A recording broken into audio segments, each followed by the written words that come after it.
Good evening, students.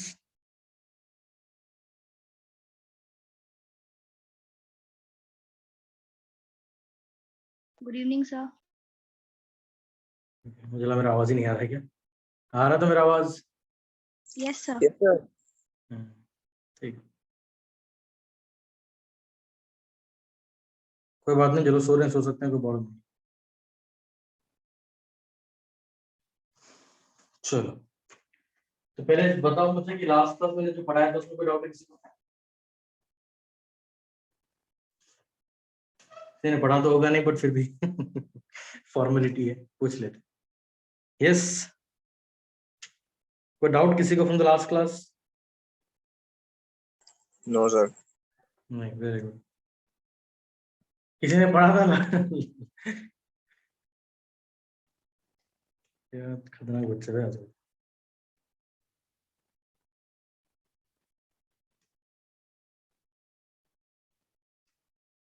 चलो कोई बात नहीं, स्टार्ट करते हैं हम लोग आगे। तो हमने लास्ट क्लास एग्जैक्टली कहाँ पे छोड़ा था, जरा मुझे वो बता दो कि मैं वहीं से स्टार्ट करता हूँ। ठीक है, So electrolytic conductance. तो मैंने लास्ट क्लास पढ़ाना स्टार्ट किया था इलेक्ट्रोलाइटिक कंडक्टेंस, और वहां पे थोड़ा सा बताया था कि how the electrolytic conductance is different from the normal conductance. Do you remember? मैंने बताया था, सेल को ड्रॉ करके दिखाया था, मैंने बताया था कि जब हमारे पास एक Yes, sir. नॉर्मल कंडक्टर होता है तो हम कैसे ट्रीट करते हैं, और जब हमारे पास एक इलेक्ट्रोलाइटिक सेल होता है तो फिर हम वहां पे हम क्या चेंज करते हैं, कैसे ट्रीट करते हैं, ये मैंने बताया था। ठीक है, तो मैं वहीं से कंटिन्यू कर रहा हूँ। तो जैसे तुमने बताया, कोई डाउट नहीं है किसी को भी, तो मैं अपना क्लास स्टार्ट करता हूँ। ठीक है, देखो लास्ट क्लास में हमने यही डिस्कस किया था अल्टीमेटली कि एक इलेक्ट्रोलाइटिक सेल और एक नॉर्मल कंडक्टेंस यानी नॉर्मल वायर में, नॉर्मल कंडक्टर में क्या डिफरेंस होता है। तो उसके अंदर हमने एक फॉर्मूला भी निकाला था। फॉर्मूला ये तो बहुत ही कॉमन फॉर्मूला आपको पता है कि किसी भी सेल का अगर मैं क्या निकालूं, रेजिस्टेंस निकालूं, तो पहला हम बात करते हैं रेजिस्टेंस के बारे में। ये क्या होता है हमारा, आर होता है। क्या होता है, आर होता है, राइट। तो बताओ रेजिस्टेंस का फॉर्मूला क्या होगा, हमने क्या देखा था लास्ट क्लास में, याद है किसी को? Rho R will be equal to क्या होगा, रॉ एल बाय कितना Rho आएगा, LA रॉ एल बाय क्या होगा, ई होगा। जहां पे मुझे पता है कि रॉ का मतलब क्या होता है, रेजिस्टिविटी होता है। एल का मतलब क्या होगा, एल का मतलब यहाँ पे लेंथ Length नहीं होगा ना, लेंथ नहीं होगा। इसलिए पढ़ के आया करो ना, गलती से पढ़ा करो कभी भी, कभी कभी किताब कॉपी खोलो, गलती से खोल लो, है ना। एल का मतलब होता है distance between the two electron. मैंने सिखाया था कि नहीं सिखाया? याद है, मैं सिखाया था कि ये क्या होता है, distance between the two electron होता है। और मैंने ये भी बताया था कि देखो इलेक्ट्रॉन का जो डिस्टेंस होता है, क्योंकि इलेक्ट्रॉन तो बहुत छोटा छोटा होगा, एक सेल बहुत छोटा होगा, तो दो इलेक्ट्रॉन के बीच का जो डिस्टेंस होगा उसको मीटर में ना मेजर करके हम क्या में मेजर करेंगे, उसको centimeter. मीटर में मेजर करेंगे। ये मैंने बताया था, राइट। तो यहाँ पे देखो हमने रेजिस्टेंस के बारे में हमको पता है, हमको आइडिया में बात करें। अब देखो दूसरा टर्म हमारे लिए ज्यादा इंपॉर्टेंट। देखो सेकेंड टर्म जो हमारे पास है, जो हम लोग ज्यादा यूज नहीं करते, बट इलेक्ट्रोलाइटिक कंडक्टेंस के अंदर इसको यूज करना पड़ता है। एंड वो दूसरा टर्म हमारे पास क्या है, उसको बोलते हैं कंडक्टेंस बोलते हैं। क्या बोलते हैं तुम लोग, कंडक्टेंस। क्या बोलेंगे बताओ, कंडक्टेंस बोलेंगे।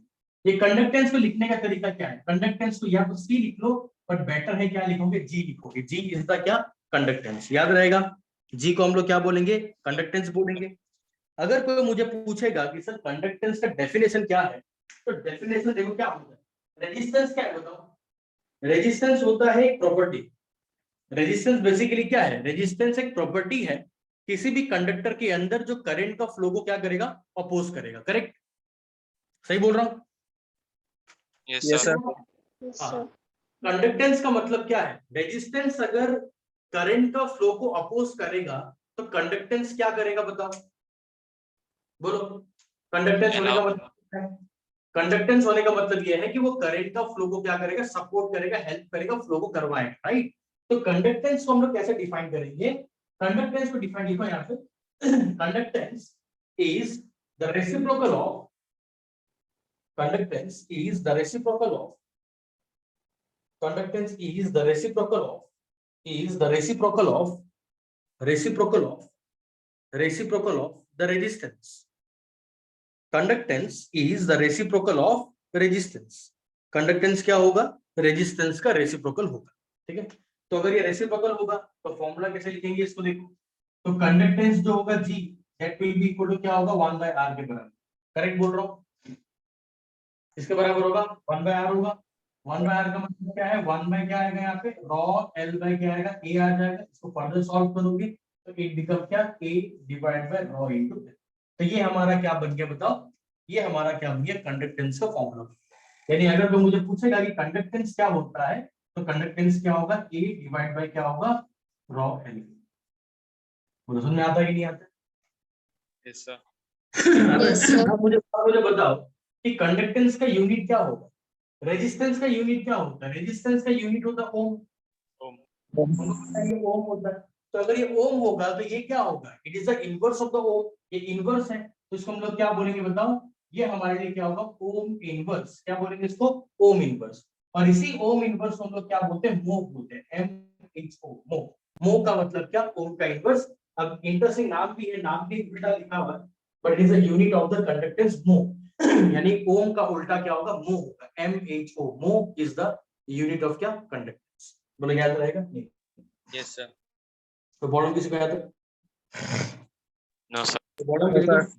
बहुत अच्छा, परफेक्ट। अब आगे बढ़ते हैं, बात करते हैं नेक्स्ट चीज के बारे में। देखो जब हम रेजिस्टेंस का बात कर लिया, कंडक्टेंस का बात कर लिया, तो तीसरा हमको जो यहाँ पे बात करना है, वो बात करना होता है रेजिस्टिविटी के बारे में।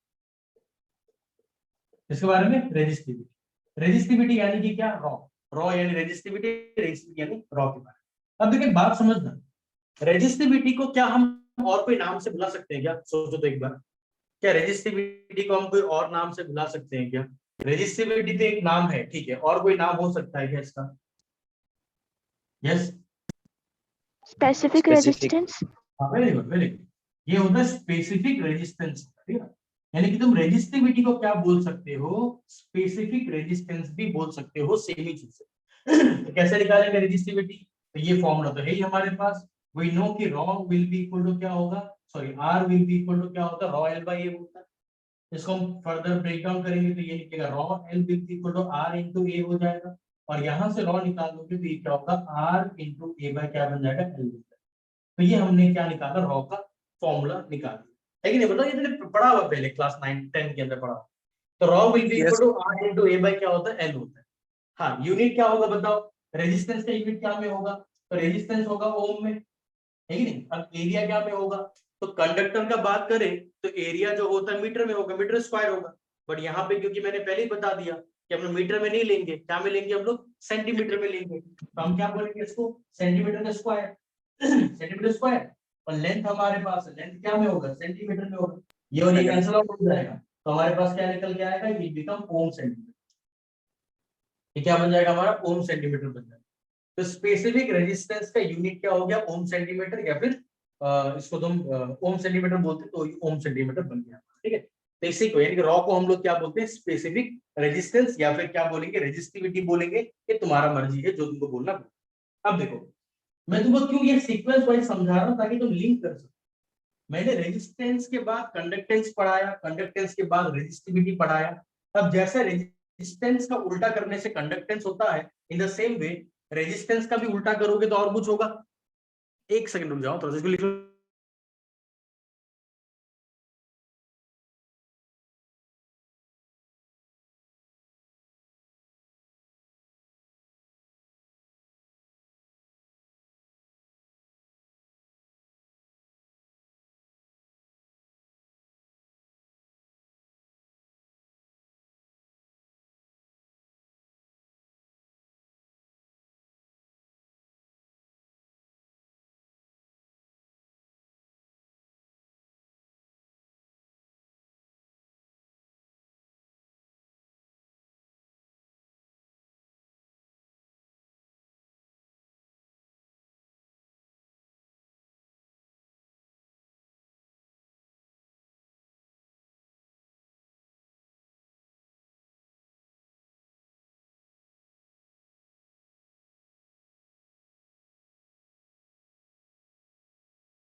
लिखा हो गया सबका। अब मैं ये बोल रहा था कि मैं यहाँ पे सीक्वेंस वाइज जा रहा हूँ। जैसे हमने देखा रेजिस्टेंस का उल्टा कंडक्टेंस है, कंडक्टेंस का उल्टा रेजिस्टिविटी होता है। अब रेजिस्टिविटी का उल्टा क्या होगा, कुछ तो होगा। तो यहाँ पे बात करेंगे हम नंबर 4 के बारे में। तो नंबर 4 टर्म जो हमारे पास है, वो टर्म को हम लोग क्या बोलते हैं पता है, उसको बोलते हैं स्पेसिफिक कंडक्टेंस। स्पेसिफिक क्या बोलेंगे बताओ, कंडक्टेंस। ये हमारा क्या है, स्पेसिफिक कंडक्टेंस। अब मुझे बताओ, जैसे हमने स्पेसिफिक रेजिस्टेंस को रेजिस्टिविटी बोला, in the same way specific conductance को क्या बोलेंगे बताओ तो,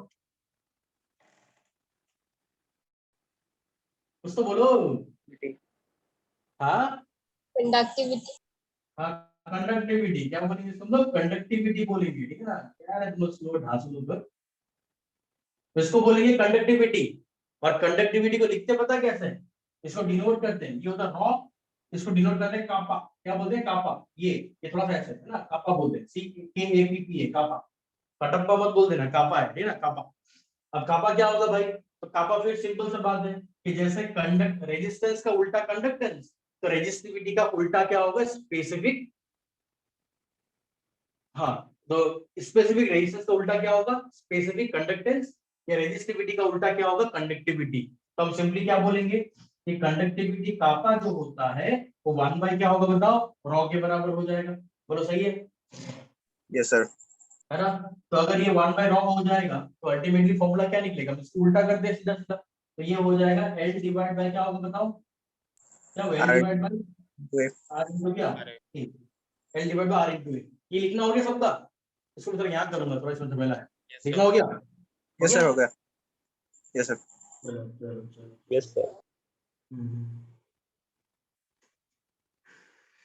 हो गया तो बढ़िया बात है। इसको मैं यहाँ कंटिन्यू करता हूँ ताकि इजी हो।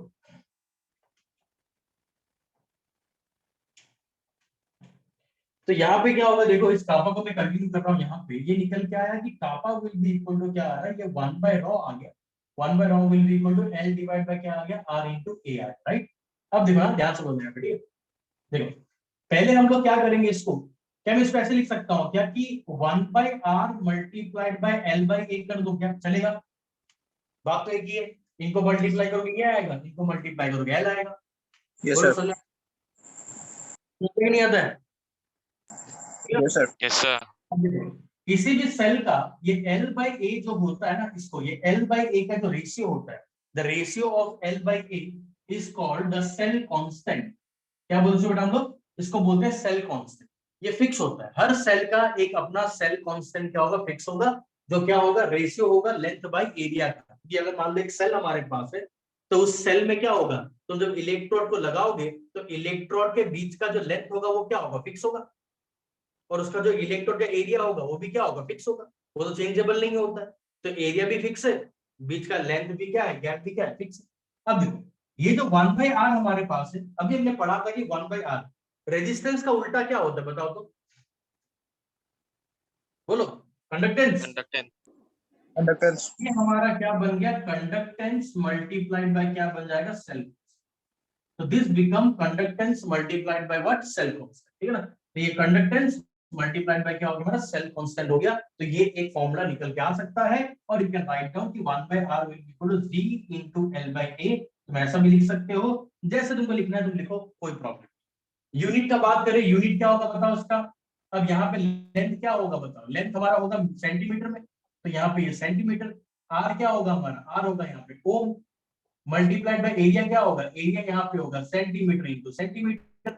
ये और ये कैंसिल हो जाएगा, तो ये बन जाएगा तुम्हारा ओम इनवर्स और सेंटीमीटर इनवर्स। ओम इनवर्स क्या होता है, मो, तो हम बोलेंगे मो पर सेंटीमीटर, लिख सकते हैं, ठीक है। Yes, sir. Yes, sir. और इस मो पर सेंटीमीटर को ध्यान रखना, हम क्या बोलते हैं, कापा कंडक्टिविटी का जो यूनिट होता है उसको ये नहीं बोल के, इसका जो ऐसा यूनिट होता है तो वो भी नाम ले सकते हो, जिनको सीमेंस, क्या बोलते हैं, सीमेंस। सीमेंस इज द ऐसा यूनिट ऑफ क्या, कापा। तो कापा का ऐसा यूनिट क्या होगा, सीमेंस, ठीक है। तो आई तुमको सीमेंस बोल, एस बुला लो, ये भी चलेगा, ठीक है। सीमेंस एक बहुत ही फेमस कंपनी है, तुमको शायद पता हो ना हो। इंडिया में जब मोबाइल टावर नया नया आया था, सीमेंस कंपनी को ही मोबाइल टावर बनाने का मौका मिला था। एक था एरिक्सन, एक था सीमेंस। ज्यादा क्लियर है सबको, देख लो। Yes, sir. Yes, sir.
Sir, हो गया।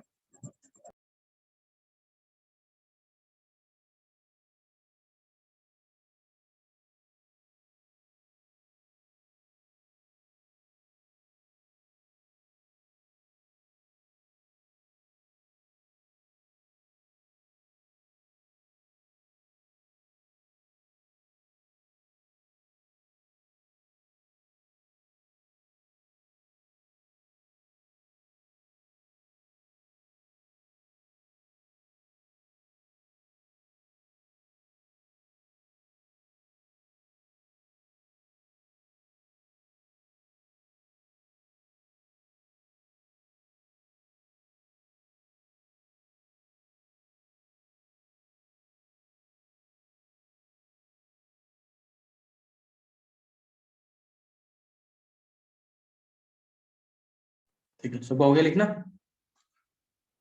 यस सर, हो गया। बहुत अच्छा, ठीक है। अब एक लाइन यहाँ पे थोड़ा लिखो, तो ये बहुत इंपॉर्टेंट लाइन है, लिखो यहाँ। देखिए एक बात समझना, थोड़ा मैं तो बताता हूँ, ठीक है ना। किसी भी सेल का रेजिस्टेंस एक एडिटिव प्रॉपर्टी नहीं होता है। एडिटिव प्रॉपर्टी का मतलब क्या, पहले वो समझो। थर्मोडायनेमिक्स में हमने पढ़ा था। अब कोई नेचर, जैसे कोई चीज ऐसा होता है जो रिएक्शन को ऐड करने से वो ऐड हो जाता है, रिएक्शन को सब्ट्रैक्ट करोगे तो सब्ट्रैक्ट हो जाएगा, रिएक्शन में मल्टीप्लाई करोगे तो वो चीज मल्टीप्लाई हो जाएगा। Are you getting the point? बस में आ यस नहीं सर। आ रहा? किसी भी दो रिएक्शन को ऐड करने से Yes, sir. उस रिएक्शन के साथ जो चीज ऐड होगा, मान लो गिब्स फ्री एनर्जी ऐड हो गया, मान लो एंथैल्पी उनका ऐड हो गया, मान लो टेम्परेचर तो ऐड नहीं होता, मान लो, तो जो भी ऐड होता है उनको बोला जाएगा कि वो उनका एडिटिव प्रॉपर्टी है, और जो भी ऐड नहीं होगा वो उनका एडिटिव प्रॉपर्टी नहीं होगा। जैसे मान लो कि हमने एक रिएक्शन कराया 25 डिग्री में, तुमने और एक रिएक्शन कराया 25 डिग्री में, तो जब हम उस रिएक्शन को ऐड करेंगे तो ऐसा कभी नहीं होगा कि 25 प्लस 25 प्लस होके 50 डिग्री बन जाएगा। ऐसा पॉसिबल है क्या? No sir. बिल्कुल नहीं पॉसिबल है, it is not possible. No, sir. भी नहीं बन सकता, ठीक है ना, सिंपल सा बात याद रखना। तो it will be 25 degree only, तो टेम्परेचर एडिटिव में नहीं आता। तो ऐसे ही क्या है ना, किसी भी सेल का, जब, क्योंकि हम लोग यहाँ पे इलेक्ट्रोलाइटिक सेल का बात कर रहे हैं, तो जब भी तुम किसी दो इलेक्ट्रोलाइटिक सेल को एडअप करोगे, तो सेल को एडअप करने से, तो तुम दो इलेक्ट्रोलाइटिक सेल को एडअप करोगे, सेल को एडअप करने से उसका रेजिस्टेंस कभी प्लस नहीं होता है। Are you getting the point? ना ही रेजिस्टेंस प्लस होता है और ना ही उसका रेजिस्टिविटी प्लस होता है। बस में आ रहा कि नहीं मैं क्या बोलना चाह रहा हूँ, है ना? किसी भी दो सेल Yes, को sir. प्लस करोगे तो उनका रेजिस्टेंस आपस में प्लस नहीं करना है, वो एडिटिव प्रॉपर्टी नहीं माना जाएगा। इन द सेम वे उनका रेजिस्टिविटी को भी आपस में एडअप नहीं करना है, वो भी एडिटिव प्रॉपर्टी नहीं माना जाएगा। ठीक है, चलो Yes, यहाँ sir. पे लिखो, एक लाइन लिखो, यहाँ पे एरो डालो, लिखो conductance is conductance slash conductivity. Conductance slash conductivity. देखो कंडक्टिविटी का मतलब यही होता है ना, स्पेसिफिक कंडक्टेंस को ही कंडक्टिविटी बोलते हैं। जैसे कि रेजिस्टेंस और रेजिस्टिविटी ऐड नहीं होता, इसका उल्टा कंडक्टिविटी और मैंने क्या बताया, कंडक्टेंस, ये दोनों क्या होता है, ऐड होता है। तो लिखा यहाँ पे कंडक्टिविटी स्लैश कंडक्टेंस, या conductance slash conductivity, conductance slash conductivity has additive property, has additive property, has additive property, has additive property. That means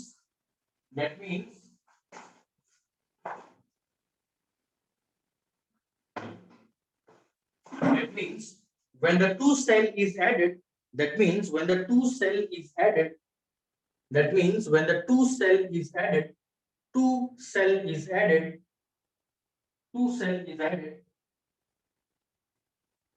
the conductivity and conductance can also be added. The conductivity and the conductance can also be added. देखा, can also be क्या, added। समझ आ गया? Additive property होने का मतलब क्या है, कि सेल को ऐड करोगे तो ये दोनों चीज भी क्या होगा, ऐड हो जाएगा। सेल को हटाओगे, माइनस करोगे, तो ये दोनों चीज भी क्या होगा, माइनस होगा। क्लियर है बात? Yes, sir. बहुत अच्छा, तो क्लियर हो गया तो क्वेश्चन करते हैं, देखते हैं हम क्वेश्चन कर पा रहे हैं, नहीं कर पा रहे। क्वेश्चन लिखो यहाँ पे, क्वेश्चन बताओ। Yes, sir. Yes, sir. The resistance of a solution A, write down the resistance of a solution A, the resistance of a solution A is 50 ohm. The resistance of a solution A is 50 ohm, is 50 ohm, is 50 ohm, and that of solution B, and that of solution B is 100 ohm, and that of solution B is 100 ohm, 100 ohm, comma, both the solution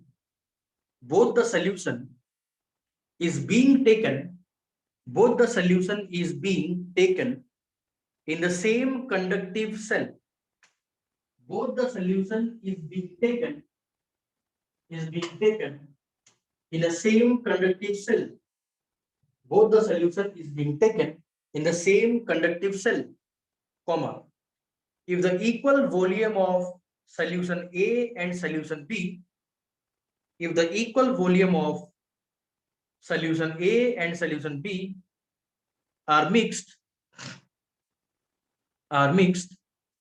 using the same cell, are mixed using the same cell, what will be the total resistance of the mixer? What will be the total resistance of the mixer? What will be the total resistance of the mixer? What will be the total resistance of the mixer? लिख लिया? ठीक है? Yes, sir. क्या बोल रहा है? Yes, sir. Question ने बोला कि हमारे पास दो अलग अलग सेल है. पहला सेल का जो रेजिस्टेंस है 50 ओम है, सेकंड वाले सेल का जो रेजिस्टेंस है वो 100 ओम है. उन दोनों को मिक्स किया गया एक अलग कंडक्टिव सेल के अंदर, उनका इक्वल वॉल्यूम को, यानी कि ये सेल में 1 लीटर है तो इस सेल के पास भी क्या 1 लीटर होगा, तो 1 लीटर 2 लीटर को एक सेल के अंदर मिक्स कर दिया गया. अब मिक्स करने के बाद जो मिक्सर बनेगा, उस मिक्सर वाला जो सोल्यूशन है, उस सोल्यूशन का रेजिस्टेंस कितना होगा ये तुमको पता है. चलो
हुआ किसी का?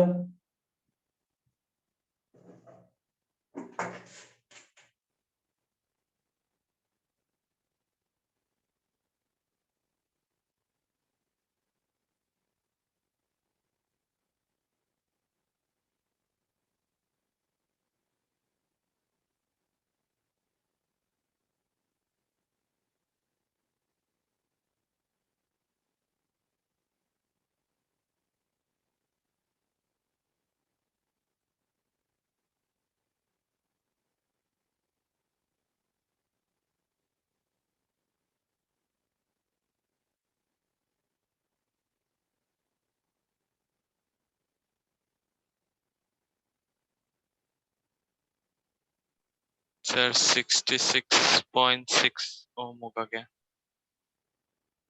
कितना होगा? Sir, 66. देखते हैं. इसका निकल नाम बताओ. सर अर्पण सर 33.3 हूँ। किसका नहीं नाम बताओ? मयंक। मयंक सर। मयंक 33 क्यों निकला तुम्हारा? सर करने पे यही आ रहा है। ऐसा ठीक है।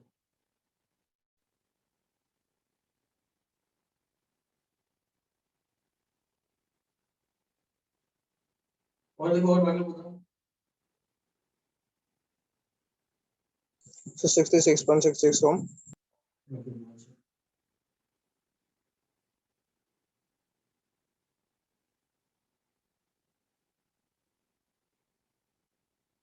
और कोई?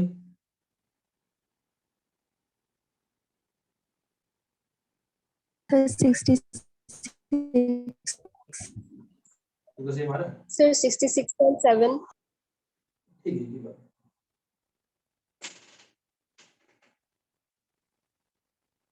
ठीक है।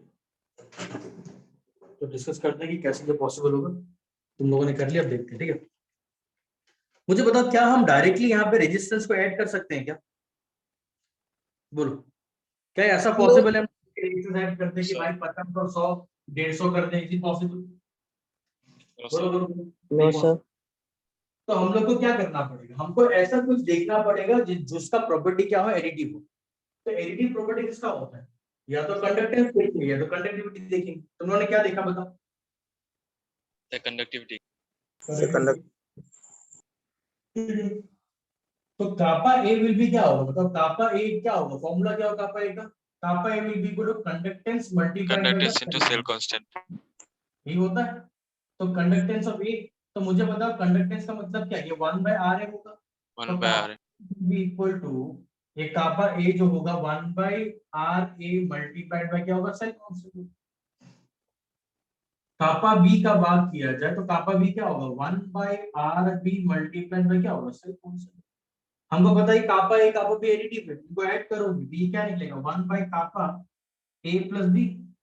ये भी क्या होगा? 1 बाय यहाँ पे आर ए मल्टीप्लाइड बाय यहाँ पे सेल कांस्टेंट प्लस 1 बाय क्या होगा? आर बी मल्टीप्लाइड बाय क्या होगा? Cell constant. सेल यहाँ कांस्टेंट। पे क्या होगा? यहाँ पे देखो कापा ए प्लस बी जो होगा, सॉरी, ये जब ऐड करोगे ये कापा ए प्लस बी, कापा ए प्लस बी का मतलब क्या होगा?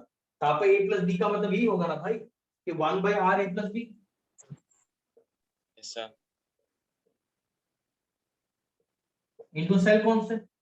अब देखो तीनों यहाँ पे भी सेल कांस्टेंट है, यहाँ भी सेल कांस्टेंट, यहाँ भी सेल कांस्टेंट। तो हम सेल कांस्टेंट क्या कॉमन ले लेंगे? तो 1 by R A plus B जो होगा दैट विल इक्वल ये कटा तो ये निकल के आएगा 1 by R A plus 1 by क्या होगा? आर बी निकल के आएगा। तो नॉर्मली देखा जाए तो एक बाय 50 100, तो ये क्या निकलना चाहिए? एलसीएम आना चाहिए तुम्हारा 100 और यहाँ पे आना चाहिए कितना तुम्हारा? 52 टाइम्स 3। इसको उल्टा करोगे तो R A B will be equal to 100 by 3। तो इसलिए बहुत लोग का आंसर क्या आया? 66 ओम आया। राइट, करेक्ट है। और मयंक बताएगा कि उसका अलग क्यों है। मयंक बताओ।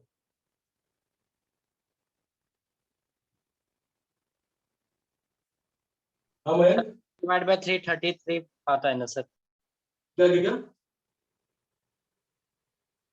सर 100 डिवाइड बाय 3 तो 33 से आएगा। सॉरी उल्टा बोल रहा हूँ। 33 क्या है? बाकी लोग बताओ कि बाकी लोग का 66 पर 66 क्यों आया? बताओ, बोलो बोलो। सर ऊपर 2 लेके 2 से डिवाइड कर दिया था। Sorry sir. सबका सेम हो गया, जिसका भी आया ना, 3-4 बच्चों का जो 66 आया ना, सभी ये गलती कर दी। क्या बात है? पर इंटरेस्टिंगली पता है क्या? इंटरेस्टिंगली ये आंसर गलत है। आंसर लेकिन यही सही है। आंसर यही सही है। इसलिए मैं पूछ रहा हूँ कि लॉजिक क्या है? तुम लोग कैसे निकाल दिया? गलती से सही निकल गया क्या? देखो इसका लॉजिक होता है, रेजिस्टेंस यहाँ पे कितना है? 100/3 है। हमने यहाँ पे क्या बोला? हमने यहाँ पे बोला है कि दोनों इलेक्ट्रोलाइटिक सेल को क्या करेंगे? एक सेल के अंदर डाल देंगे। तो मान लो एक के पास 1 लीटर है, दूसरे के पास 1 लीटर है, दोनों का वॉल्यूम सेम टू सेम। डाल दोगे तो वॉल्यूम क्या होगा? डबल होगा कि नहीं होगा? बताओ कैसे? बोलो। यस डबल होगा। अगर मान लो एक के पास 2 लीटर है, उसके पास भी 2 लीटर है, 2 + 2 = 4 हुआ कि नहीं हुआ? तो वॉल्यूम अल्टीमेटली क्या हुआ? डबल हुआ कि नहीं हुआ? तो जब तुम्हारा वॉल्यूम डबल होगा तो बात समझना कि वॉल्यूम जो होता है ना, वॉल्यूम, ये वॉल्यूम जो होगा डायरेक्टली प्रोपोर्शनल टू क्या होगा? रेजिस्टेंस होगा। यानी अगर तुम्हारा 2 इलेक्ट्रोलाइटिक सेल को ऐड करने से उसका वॉल्यूम अगर डबल हो जाता है, तो वॉल्यूम डबल होने का मतलब क्या है? Resistance will get double. तो यहाँ पे जो आर ए बी हम लोग का निकला था 100/3, ये इंटू 2 हो जाएगा, इट बिकम 200/3, डिवाइड करोगे इट विल कम 66 पॉइंट कितना? 664। या तुम यहाँ भी इंटू 2 कर दोगे तो ये क्या निकल के आएगा? यही आंसर निकल के आएगा। And this 66.66 ohm is the correct answer. और लॉजिक क्या है इसका? लॉजिक ये है कि जब तुम डबल हो दो जाता है। इलेक्ट्रोलाइटिक सेल को एड अप करोगे, इक्वल वॉल्यूम है तो वॉल्यूम डबल हो जाएगा, तो वॉल्यूम डबल होने के कारण रेजिस्टेंस डबल हो रहा है। ठीक है ना? तुम लोग का पता नहीं गलती से सही आ गया ना, सही से गलती आया पता नहीं क्या। सर नहीं सर, बोल रहा था सर, डबल कर दिया था लास्ट में। हाँ सर। सर मोह को किससे डिनोट करते हैं? मुंह को डिनोट करते हैं वो इनवर्स, मुंह को टेंशन नहीं। Okay sir. सेल कांस्टेंट को कैसे डिनोट करते हैं सर? सेल को डिनोट क्या करोगे भाई? अरे तुम कैसे नहीं पूछते? सेल कांस्टेंट है L/A, यूनिट सी है, ले लो यूनिट। क्या करना है? ये क्या होगा मतलब? L का क्या होगा? मान लो सेंटीमीटर, यहाँ पे एरिया क्या होगा? सेंटीमीटर स्क्वायर होगा, काट दो तो क्या निकल के आया? ये निकल के आया। डिनोट किससे करोगे? डिनोट मतलब यही तो है, और क्या है? ये L/A। Yes sir. Cell constant कुछ नहीं है, सेल कांस्टेंट एक टर्म है, क्योंकि लेंथ और एरिया ये दोनों एक इलेक्ट्रोलाइटिक सेल का हमेशा फिक्स ही होगा, तो उनका रेशियो जो होगा वो भी फिक्स होगा, इसलिए बोला गया सेल कांस्टेंट। तुम कितना भी इलेक्ट्रोलाइटिक सेल को चेंज करते रहो, है ना, तुम कुछ भी करते रहो, अल्टीमेटली क्या होगा? इनका एरिया जो होगा, एक इलेक्ट्रोलाइटिक सेल का एक ही एरिया होगा और उसका लेंथ जो होगा वो भी बराबर होगा। आगे बढ़े? Yes sir. Yes sir. Next करते हैं। चलो, तो नेक्स्ट क्वेश्चन में आ जाओ। नेक्स्ट लिखो क्वेश्चन, ठीक है? यहाँ पे नेक्स्ट क्वेश्चन लिखो। The specific conductance, specific conductance of 0.1 molar solution, the specific conductance of 0.1 molar solution, 0.1 molar solution of MgCl2 is 0.009 Siemens, is 0.009 Siemens. Comma देके लिखो। A cell with the electrode having 1.5 centimeter square area, a cell with electrode having 1.5 centimeter square area and placed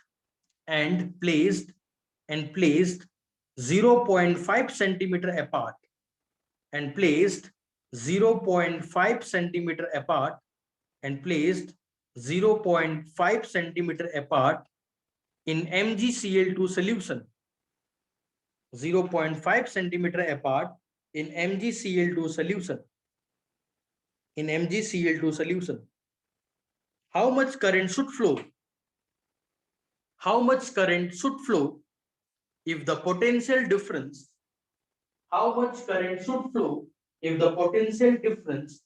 between the two electrode, is 5 volt,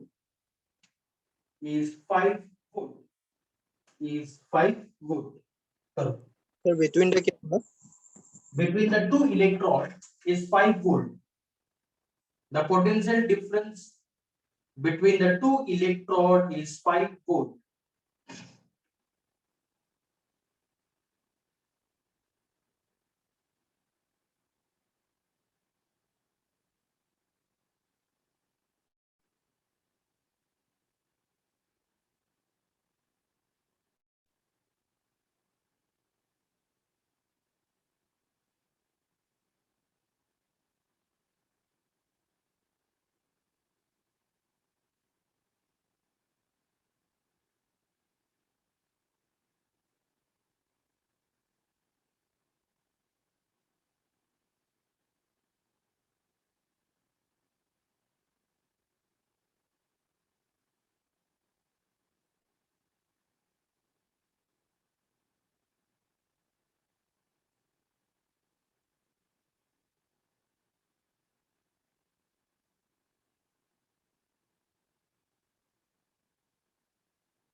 हो रहा है किसी का?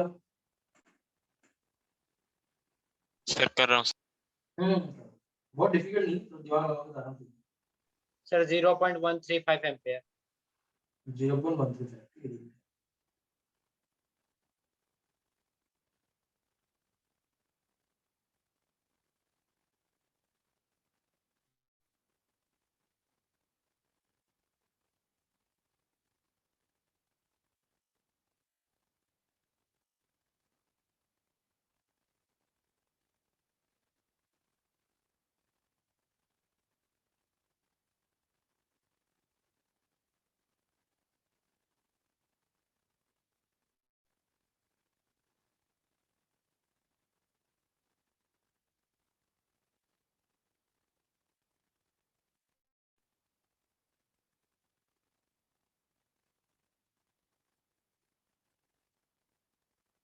Sir 0.14 ampere. ठीक है, 0.14, 0.35 और देखते हैं किसी को और एक दो तो फिर आपको करता हूँ।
ठीक है, बाकी लोग कोई बताएगा कुछ कि नहीं हो रहा बाकी लोग का? कैसा है रे तुम लोग का? कैसा है तुम लोग? कैसा क्लास है तुम लोग का? कैसे पढ़ाई तुम लोग का? कैसा क्लास है? गाने देख कर असर में ले तुम लोग का, असर बेअसर नहीं। इतना बोलो ना, मुंह से एक वर्ड नहीं निकालते। कैसा बच्चा है तुम लोग? मैंने इतना साल पढ़ा दिया, ऐसा बैच नहीं देखा था। रिमेम्बर वाला बैच याद रहेगा जिंदगी भर मुझे। कैसा बैच मैंने पढ़ाया था? कैसा बच्चा है? वो पढ़ा के खुद डिकेट हो जाएगा, तो टीचर क्या उन्नति करेगा? डिकेट हो जाएगा। मतलब अलग अजीब बैच, पूरा बैच में दो बच्चा बोलता है, बाकी सब सुता रहता है ना। क्या करता है पता नहीं, डेली कहानी, कुछ नहीं। कितना गाली दी थी, कितना बोल दिया ना, मतलब असर नहीं होगा तो नहीं होगा। क्या तो चलो तुम लोग खराब लगता, तुम लोग अजीब लगता तुम लोग को। टीचर क्या भाई, छोड़। ठीक है, देखो यहाँ कापा हमारे पास यहाँ पे गिवन है 0.0096।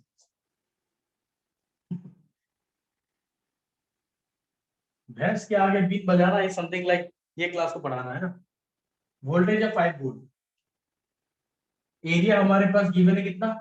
1.5 सेंटीमीटर स्क्वायर। क्वेश्चन को पढ़ोगे तो क्वेश्चन के अंदर बोला गया है कि area square 1.5 centimetre square area है और प्लेस 0.5 सेंटीमीटर अपार्ट।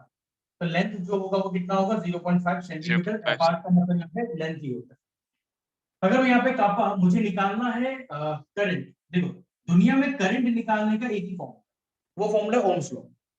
करंट निकालना होगा, करंट निकाल, पोटेंशियल डिफरेंस गिवन है, तो यानी हम लोग अल्टीमेट लगाएंगे V equal to I into R. तो V हमारे पास है, I मुझे निकालना है, ये है हमारे पास, R हमारे पास नहीं है, तो यानी मुझे अल्टीमेटली यहाँ से क्या निकालना है? R निकालना। तो कापा क्या होता है? कापा जो होता है वो होगा 1/G multiply by L by A। ये होता है कि नहीं होता बताओ? Yes sir. 1 कंडक्टेंस जो होगा that is resistance into L by A। ये हमारा क्या? कापा। तो रेजिस्टेंस आ गया हमारे पास। कापा का वैल्यू क्या है? 0.009 सीमेंस। ये इतना, L का वैल्यू है 0.5 और एरिया हमारे पास 1.5। समझ में आता है तुम लोग को?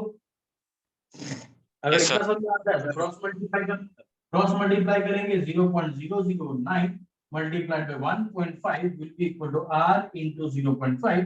तो यहाँ से अगर r निकालना है तो 0.009 into 1.5 डिवाइड बाय क्या होगा 0.5 will be equal to क्या आ जाएगा r के बराबर। तो इसको सॉल्व करो, जो आंसर आएगा वही हमारा आंसर है। तो ये पॉइंट काटता हूँ, ये 3 टाइम्स कट जाएगा, तो ये तुम्हारा 18 आएगा। अगर मैं गलत नहीं हूँ राइट, ये कितना आएगा 18 आएगा, 1 2 3 1 2 3, तो ये मेरा आ रहा है 0 पर कितना क्या आ रहा है ये नो रेजिस्टेंस ओम। तो रेजिस्टेंस कितना आ रहा है हमारा 0.018 ओम हमारा क्या रेजिस्टेंस है।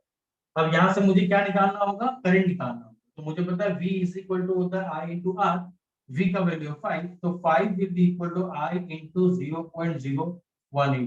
तो I will be equal to क्या होगा 5 डिवाइड बाय 0.018। कितना निकल रहा है इसको करने से,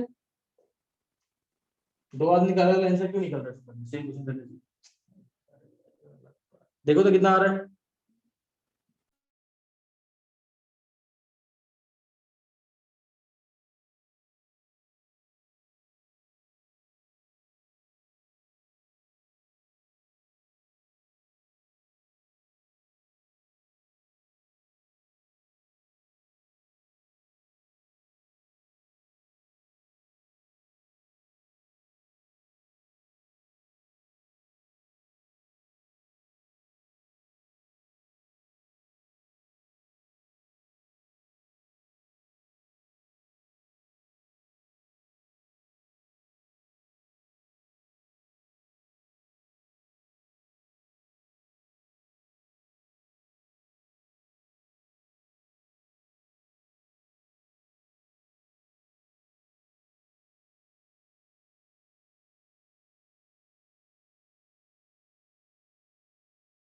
सर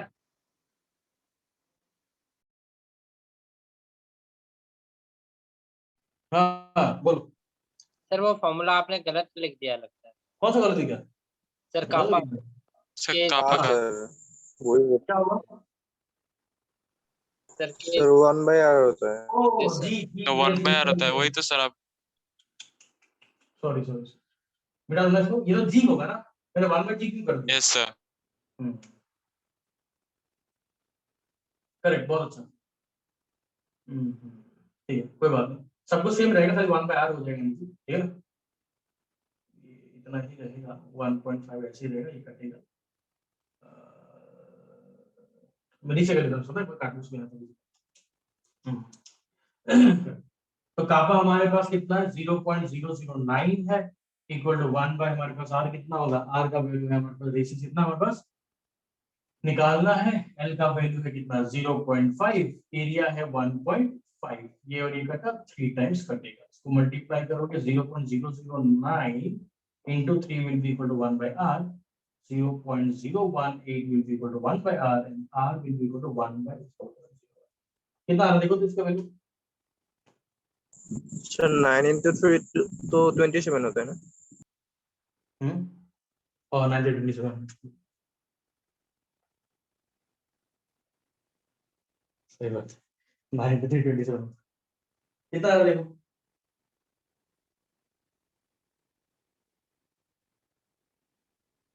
कितना आ रहा बताओ बताओ,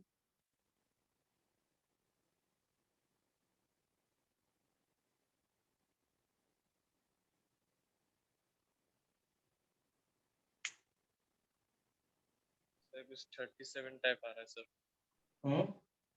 नहीं करना पड़ेगा मुझे, 1 डिवाइड बाय 0.027, ये आ रहा है 37.03, करेक्ट। तो आर का वैल्यू आ रहा है 37.03, ठीक है। तो ये कितना ओम आ रहा है, यस सर। तो यहाँ पे V हमारा कितना होगा, तो I will be equal to V by R हो जाएगा, तो V हमारा 5 डिवाइड बाय 37.03, तो 5 डिवाइड बाय 37.03 एम्पियर कितना आ रहा है देखो,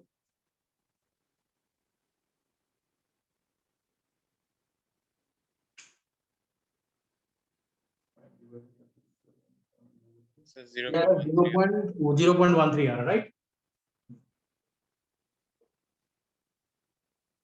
तो इसका आंसर आएगा 0.13, 0.13, 0.1 हाँ 1 लिख लो, इसका नहीं वो कर लो।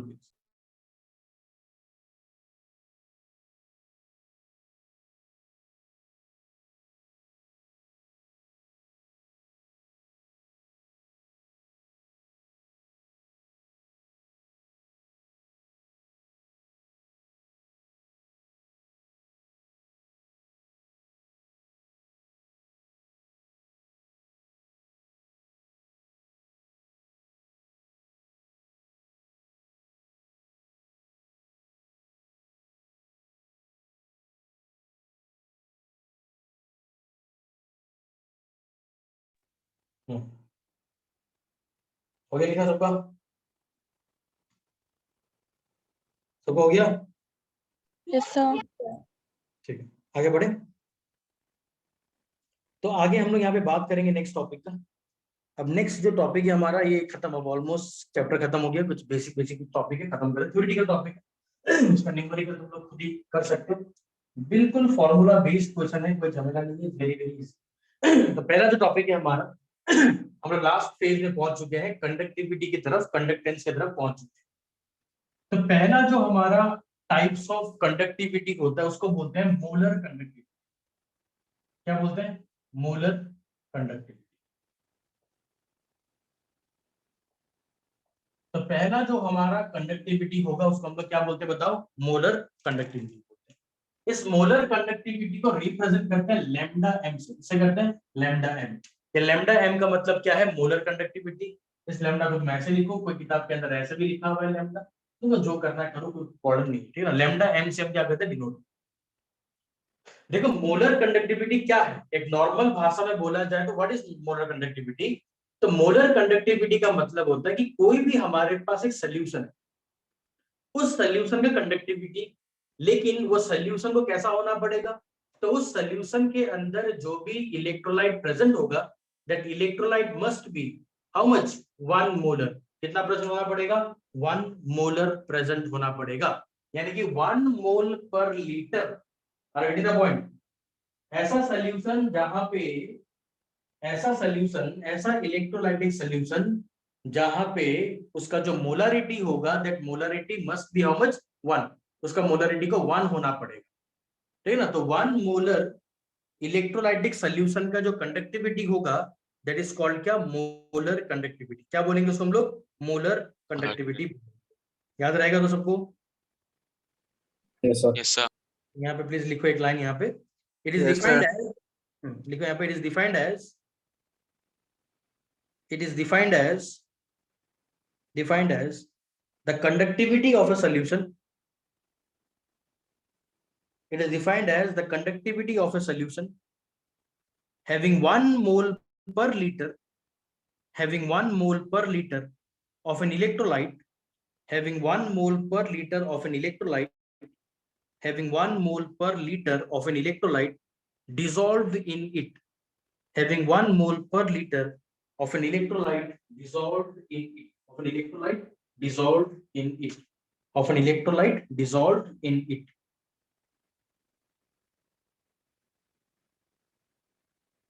लिख दिया? Yes sir. बहुत अच्छा, ठीक है। तो देखो सिंपल सा बात है कि किसी भी अगर एक मोलर सोल्यूशन का, है ना, एक मोलर सोल्यूशन का अगर मुझे कंडक्टिविटी निकालना हो तो उसको हम लोग क्या बोलते हैं? मोलर कंडक्टिविटी बोलते हैं। अब देखो मोलर कंडक्टिविटी का जो फॉर्मूला होता है, उसका फॉर्मूला लिखा रहा हूं, डेरिवेशन अभी नहीं करा रहा हूं। आगे मान लो जब फिर से पढ़ेंगे सेकंड टर्म के लिए तो वहां करा दूंगा, ठीक है। तो लैम्डा एम का नॉर्मल फॉर्मूला क्या होता है? ये होगा कापा। कापा का मतलब होता है कंडक्टिविटी। कंडक्टिविटी मल्टीप्लाइड बाय क्या होगा? 1000, और नीचे डिवाइड बाय क्या होगा? मोलरिटी। ये कहां से आया है ये मैं तुमको आगे बता दूंगा, थोड़ा सा डेरिवेशन है, जब मैं फिर से तुम लोगों को जब रिवाइज कराऊंगा आगे, क्योंकि अभी इसको खत्म करके हमको पी ब्लॉक में जाना है, तो जब मैं वापस पढ़ाऊंगा इलेक्ट्रोकेमिस्ट्री को आगे, तो वहां बता दूंगा कि how this can be calculated. तो लैम्डा एम का मतलब क्या है? Lambda M denote to the molar conductivity. ये एम जो हमारे पास है, एम, ये एम किसको डिनोट करता है? एम डिनोट करता है मोलरिटी को। हमको पता है कि मोलरिटी क्या होता है? एन बाई वी होता है, और वी यहाँ पे क्या होना पड़ेगा? लीटर पे होना पड़ेगा। क्या होना पड़ेगा? लीटर पे। तो मोलारिटी हमारा होता है number of moles by volume, जहां पे volume of the solution must be in the litre, और ये हमारा हो गया मोलर कंडक्टिविटी, ठीक है। अब मोलर कंडक्टिविटी के बाद और एक टर्म हमारे पास होता है, उसको बोलते हैं इक्विवेलेंट कंडक्टिविटी।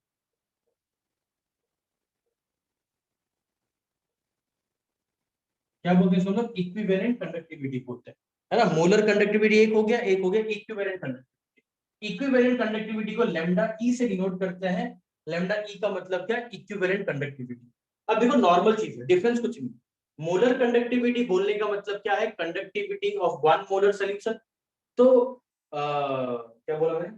इक्विवेलेंट कंडक्टिविटी का मतलब क्या होगा? The conductivity of 1 equivalent solution. अगर हमारे पास किसी भी चीज का, किसी भी, अब इक्विवेलेंट निकालना तुम लोग को आता है, मैंने बहुत बार सिखाया हुआ है। तो किसी भी सब्सटेंस का, किसी भी इलेक्ट्रोलाइटिक सॉल्यूशन का एक इक्विवेलेंट अगर हमारे पास है, उस एक इक्विवेलेंट का अगर मुझे कंडक्टिविटी निकालना है तो उसको हम लोग क्या बोलते हैं, इक्विवेलेंट कंडक्टिविटी। क्या बोलेंगे उसको हम लोग, इक्विवेलेंट कंडक्टिविटी बोलेंगे, ठीक है ना। Yes sir. बहुत अच्छा। तो इक्विवेलेंट कंडक्टिविटी में डेफिनेशन नहीं लिखा रहा हूँ, सीधा बता रहा हूँ कि फॉर्मूला क्या होगा, कुछ नहीं डिफरेंस होता है, डिफरेंस वही है। तो lambda E will be equal to क्या होगा, कापा के जगह पे कापा, 1000 की जगह 1000, खाली मोलरिटी के जगह पे क्या होगा, नॉर्मलिटी है, क्या आ जाएगा यहाँ पे नॉर्मलिटी। तो ये बन गया हमारा lambda E will be equal to kappa into 1000 divide by normality. Normality कैसे निकालते हैं, अब बहुत लोगों को नॉर्मलिटी निकालने में डिफिकल्ट होगा, मैंने पहले सिखाया है, बस एक बात याद रखना, नमन क्या, नौ मौ नौ। तो नौ मौ का मतलब क्या है, 9, मौ का मतलब मोलरिटी, 9 का मतलब क्या, एन फैक्टर। तो 9 मौ इंटू 9, तो नंबर हम करके निकाल लेंगे, normality will be equal to molarity into क्या होगा, एन फैक्टर होगा। क्लियर, लिखो जल्दी इसको लगभग।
हो गया,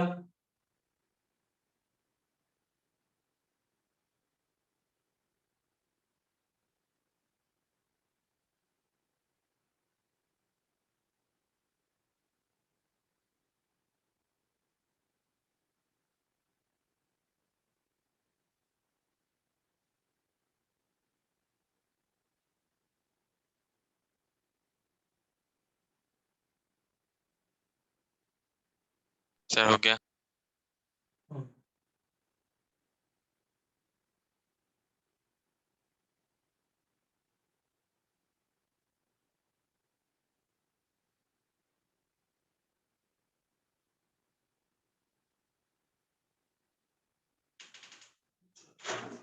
तो ये तो आगे बात करते हैं। अब हम बात करेंगे थोड़ा सा इंपॉर्टेंट चीज के बारे में जिसका नाम है, देखो यहाँ पे, variation of molar conductivity with dilution.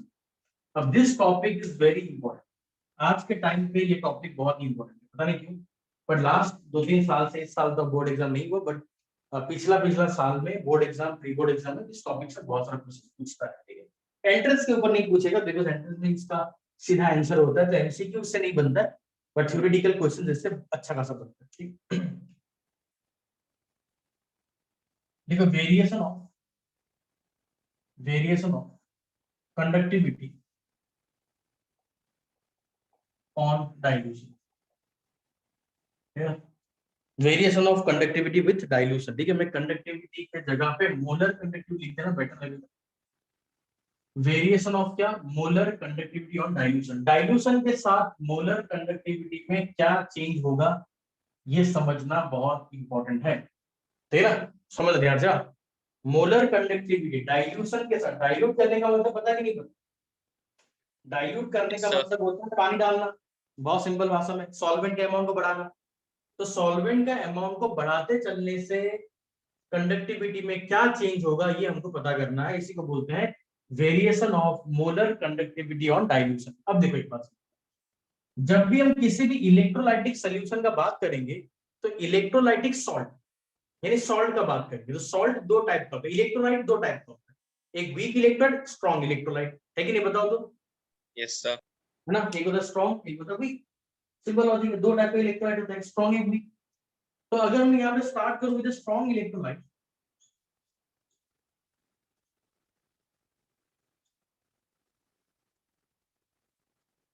अभी स्ट्रॉन्ग इलेक्ट्रोलाइट का मतलब क्या है? स्ट्रॉन्ग इलेक्ट्रोलाइट, तो जब हम बात करेंगे स्ट्रॉन्ग इलेक्ट्रोलाइट का, तो स्ट्रॉन्ग इलेक्ट्रोलाइट के अंदर क्या होता है? देखो अब तुमने ये पहले पढ़ा है क्या? तुम लोगों को याद है Oswald law of dilution, ion equilibrium, कुछ याद है किसी को? थोड़ा सा जल्दी से आना कर दो, मैं आगे बढ़ूंगा। नो नहीं है सर। ना? नहीं, बहुत अच्छा। ठीक है, तो फिर हम डायरेक्ट बात करते हैं। चलो ठीक, देखो क्या हुआ ना, स्ट्रॉन्ग इलेक्ट्रोलाइट का खासियत क्या होता है पहले वो समझो। स्ट्रॉन्ग इलेक्ट्रोलाइट वो होता है जिसका अल्फा कितना होता है? 100%, और न्यूमेरिकल वैल्यू अल्फा कितना होगा? 1। अल्फा 1 होने का मतलब क्या है कि तुम इसको जब सॉल्वेंट के अंदर डालोगे, वाटर के अंदर डालोगे, ये पूरी तरीके से क्या होगा? आयोनाइज हो जाएगा। क्या होगा? फुल्ली आयोनाइज होगा। अब तुम मुझे ये बताओ, जिस एग्जाम्पल ले रहा हूं मैं, मान लो कि कोई बच्चा है जो हर एग्जाम में 100 में 100 लिखता है। क्या लेके आता है? हर एग्जाम में, कोई भी एग्जाम करा लो, 100 में 100 लिखता है, बिना ट्यूशन का, बिना कोचिंग का। तो क्या उस बच्चा को कोचिंग देना जरूरी है क्या? No sir. नहीं देना है। तुम देके भी क्या कर लोगे? नहीं देके भी क्या कर लोगे? नहीं देके वो लेके आ रहा है। तो बोलने का मतलब क्या है, मैं यहाँ पे ये क्यों बोल रहा हूँ? क्योंकि जिसका अल्फा ऑलरेडी 100%, यानी जो इलेक्ट्रोलाइट ऑलरेडी 100% पानी में टूट जाता है, तुम उसके अंदर कोई भी चेंज करके, मान लो हमने बहुत चेंज कर दिया, तुम क्या अल्फा का टूटने को और बढ़ा सकते हो क्या? नो अल्फा का सर। लिमिट है भाई 100%, इसके ऊपर तुम क्या बढ़ाओगे? 101 बढ़ाओगे क्या? It's not possible. तो ऑलरेडी क्योंकि ये 100% टूट चुका है या फिर टूटता है, तो इसके कारण क्या होता है? ग्राफ को समझना। हम यहाँ पे ग्राफ बनाएंगे, किसका ग्राफ बनाएंगे? इस साइड में रखेंगे मोलर कंडक्टिविटी लैम्डा एम, इस साइड में रखेंगे रूट ओवर सी। रूट ओवर सी मतलब क्या? कंसंट्रेशन। तुम बोलोगे सर डायरेक्ट सी रख दो, वाई रूट ओवर सी। तो रूट ओवर सी रखने का रीजन क्या है? छोटा छोटा वैल्यू के लिए हमको देखना है। अगर मैं सी रख दूंगा तो एक साथ बड़ा वैल्यू भी निकल जाएगा। C is a big value, root C is a very small value. तो मुझे रूट सी के देखना है। बस में आया कि नहीं आया बताओ? Yes sir. क्लियर है? बहुत। अब देखो, हमको देखना है रूट सी।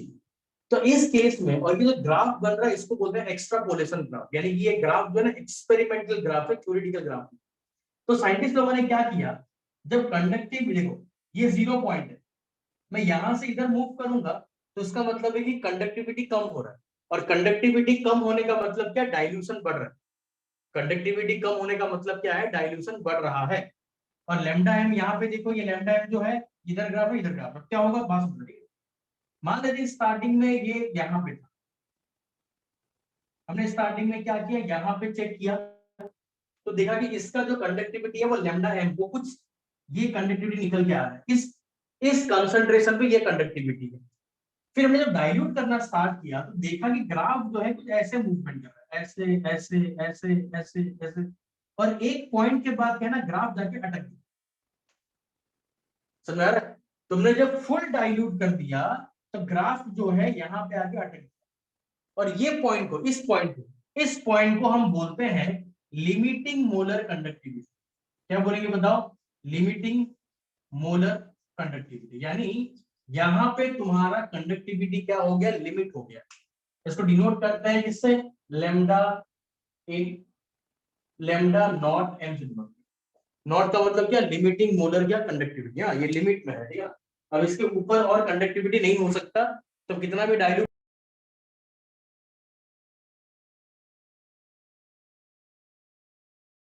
सर आपका माइक ऑफ हो गया। हाँ सॉरी, तो मैंने क्या बोला तुम लोग को यहाँ पे? मैंने ये बोला कि जब तुम इसका कंडक्टिविटी डिक्रीज करते चले जाओगे, 0 तक पहुंच जाओगे, तो इसका जो हाईएस्ट कंडक्टिविटी होगा वो कहाँ पहुंचेगा? यहाँ पे पहुंच के अटक जाएगा। यानी इस पॉइंट के बाद, अब ये एक बार यहाँ पहुंचने के बाद, अब तुम कितना भी डाइल्यूट क्यों ना करो, कितना भी पानी क्यों ना मिलाओ, कितना भी डाइल्यूट क्यों ना करो, इसका कंडक्टिविटी में और चेंज नहीं आएगा, यानी और कंडक्टिविटी नहीं बढ़ सकता। Are getting the point? Yes, sir. है ना। तो स्ट्रॉन्ग इलेक्ट्रोलाइट का जो कंडक्टिविटी होता है वो लिमिट तक होता है, इसीलिए उसको बोला जाता है लिमिटिंग मोलर कंडक्टिविटी। लेकिन यहीं पे अगर मैं बात करूंगा वीक इलेक्ट्रोलाइट का तो थोड़ा खेल अलग होगा। देखना एग्जाम में यही पूछता है कि ग्राफ बनाओ और समझाओ कि how the conductivity very with the dilution. तो ग्राफ बना के फिर लिख देना होगा। बात करते हैं वीक इलेक्ट्रोलाइट का। देखो वीक इलेक्ट्रोलाइट में क्या चीज, जब बात करते हैं वीक इलेक्ट्रोलाइट का तो वीक वाले में क्या होता है। देखो अब फिर वही मुझे 11 में जाना पड़ेगा फिर से। ऑसवाल्ड लॉ ऑफ डाइल्यूशन में हमने डेरिवेशन किया था, मेरा नोट्स प्लीज से मांग लेना। तो वहां पे डिराइव करने के टाइम पे हमको मालूम चला था कि for the weak electrolyte dilution is directly proportional to conductivity, है ना। किसी भी वीक इलेक्ट्रोलाइट के लिए क्या होता है, डाइल्यूशन जो होता है ना वो कंडक्टिविटी के साथ क्या होगा, डायरेक्टली प्रोपोर्शनल होगा। ये मैं नहीं बोल रहा हूँ, ये कौन बोल रहा है, ये बोला है ऑस्टवाल्ड ने। ऑस्टवाल्ड कौन है, इन्होंने डाइल्यूशन का लॉ दिया है, अच्छा खासा डेरिवेशन दिया है, डिराइव करके बताया है कि तुम कितना भी डाइल्यूशन करो कंडक्टिविटी बढ़ता चला जाएगा, और डाइल्यूट करो और कंडक्टिविटी बढ़ेगा, और डाइल्यूट करो और बढ़ेगा। कैसे, तो ग्राफ में देखिए सब कुछ सेम। मैं मोलर कंडक्टिविटी कंपेयर कर रहा हूँ, यहाँ पे हमने क्या लिया, रूट ओवर सी ले लिया, क्यों, क्योंकि रूट ओवर से छोटा वैल्यू चाहिए इससे ले लिया। यहाँ पे क्या होगा, जब डाइल्यूट करोगे ना तो ग्राफ कुछ ऐसे जाएगा। ये हमारा ग्राफ। अब ये ग्राफ कहाँ तक जाएगा तो मुझे नहीं पता, इसलिए इसको क्या बोला गया पता है, इसको बोलता है, इसको ये बोला गया है कि एट इनफाइनाइट डाइल्यूशन, एट क्या, इनफाइनाइट डाइल्यूशन। अगर हमने डाइल्यूशन क्या कर दिया, इनफाइनाइट कर दिया, एट इनफाइनाइट डाइल्यूशन, है ना, मोलर कंडक्टिविटी वैसे बोलेंगे एट इनफाइनाइट डाइल्यूशन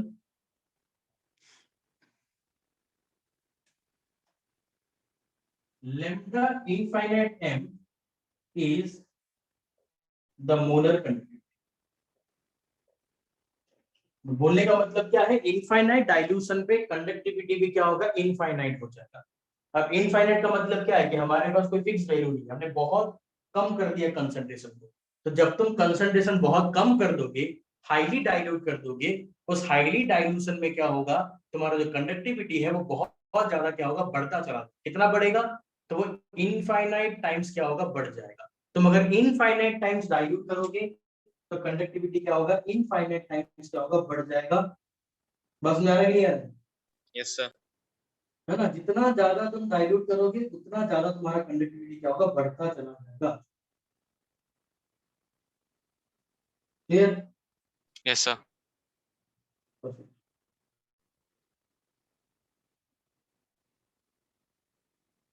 तो ये हमारा क्या होता है, लॉजिक होता है जिसके ऊपर कंडक्टिविटी के ऊपर ये हमारा क्या लॉजिक, ठीक है ना। कि इनफाइनाइट सिंपल सा बात है, यहाँ पे क्या है, यहाँ पे लिमिटिंग मोलर कंडक्टिविटी है। वीक इलेक्ट्रोलाइट, स्ट्रॉन्ग इलेक्ट्रोलाइट में कंडक्टिविटी को तुम कंसंट्रेशन को जीरो भी कर दोगे फिर भी क्या होगा, एक लिमिट तक ही इसका कंडक्टिविटी कंट्रोल में रहता है और उसके ऊपर नहीं बढ़ेगा। यहाँ पे क्या हो रहा है, तुम जैसे जैसे डाइल्यूशन बढ़ाओगे कंडक्टिविटी बढ़ता चला जाएगा। तो कितना कंडक्टिविटी बढ़ेगा, तो इसका आंसर ये होगा कि इनफाइनाइट डाइल्यूशन पे मोलर कंडक्टिविटी भी इनफाइनाइट होगा। एट इनफाइनाइट डाइल्यूशन, है ना, eight infinite dilution it will show infinite molar conductivity. यहाँ पे एट इनफाइनाइट डाइल्यूशन मतलब जीरो डाइल्यूशन पे, लेकिन ये क्या दिखाएगा, limiting molar Lifting wall. Conductivity, limiting molar conductivity. अब इससे हमारा फायदा क्या हो तो वो समझो। इससे हमारा फायदा ये होगा कि हम लोग क्या कर सकते हैं, इन दोनों को यूज करके we can find out the degree of dissociation, कि कोई भी चीज कितना ज्यादा डिसोसिएट होगा, यानी कि अल्फा। तो डिग्री ऑफ डिसोसिएशन अल्फा को हम निकाल सकते हैं कैसे, ये निकाल सकते हैं लैम्डा एम डिवाइड बाय क्या होगा, लैम्डा इंफिनिटी एम। ये होता है molar conductivity at any time, at any time, किसी भी टाइम पे तुमको देखना है देख लो। और ये कब होगा, सेम चीज है मोलर कंडक्टिविटी, बट कब होगा बताओ, एट क्या बोलेंगे, infinite Finite. Dilution. Dilution. Infinite dilution पे ये होगा और किसी भी पॉइंट पे क्या होगा, लैम्डा एम होगा। तो ऐसे करके तुम क्या कर सकते हो, उसको निकाल सकते हो। बोलो ये टॉपिक क्लियर हुआ नहीं हुआ। ये Yes, टॉपिक कुछ नहीं समझना है, इसका कॉन्सेप्ट यहाँ पे कुछ भी नहीं, सिर्फ कॉन्सेप्ट है। स्ट्रॉन्ग के लिए क्या होता है, वीक के लिए क्या होता है, कैसे डाइल्यूशन वेरी करता है, कि ये ग्राफ एक्सपेरिमेंटल ग्राफ है, हमारा इसमें कोई रोल नहीं है। Clear? yes sir. Yes, sir.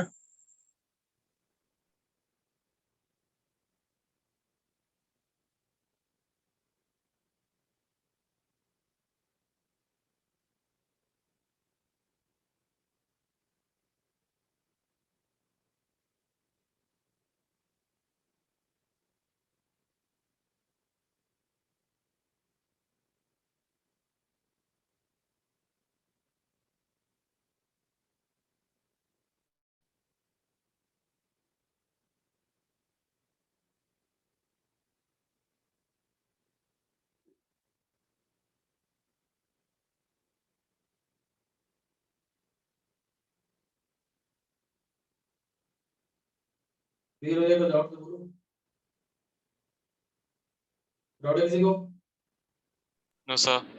No, sir. Clear हो गया? Yes sir, लिख लिया. Yes, sir. ठीक है, चलो तो अब ये चैप्टर को खत्म करने के लिए सिर्फ एक ही टॉपिक बचा हुआ हमारे पास, कॉल-लॉसेस लॉ, जो हम लोग नेक्स्ट क्लास में पढ़ेंगे और फिर चैप्टर खत्म करेंगे और नेक्स्ट क्लास से हम लोग पी ब्लॉक को भी स्टार्ट करेंगे। ठीक है, चलो मिलते हैं next class. Thank you very much, bye. Thank you, sir. Thank you.